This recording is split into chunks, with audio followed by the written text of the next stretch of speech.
أهلا يا مامي. بتدوري على أسماء ولاد ذكور تكون مميزة ونادرة كده وأسماء حلوة؟ أنا بطمنك إن انتي وصلتي المكان الصح. هقولك أسماء أول مرة تسمعيها. راسل، الشخص الطويل أو الذي يراسل الآخرين بلين. خاطر، معناه ما يخطر بالقلب أو البال من أفكار أو رغبات. باسق، معناه المرتفع أو العالي مثل النخل الباسق.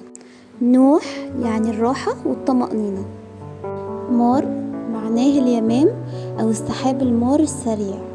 غيث المطر الذي يأتي بعد الجفاف ويجلب الخير. راوي الشخص الذي يروي القصص والحكايات الجميلة. فطين الشخص الذكي سريع الفهم. أمجد الأكثر مجدا وعراقة وشرفا. ناجي الشخص الذي كتبت له السلامة من كل مكروه. نادم معناه الرفيق وهو اسم يوحي بالهدوء. إياد السند أو الظهر الذي يعتمد عليه. شادن ابن الغزال الذي كبر واستقوى.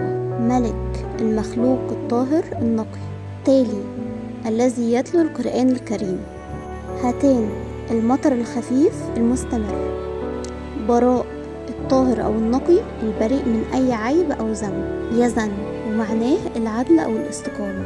أسير الشخص المفضل والمقرب جدا من القلوب. حاصل المنقذ أو المانع من الخطأ أو الأذى. ما تنسيش تعملي سبسكرايب وتقولي لي ايه أكثر اسم عجبك فيه.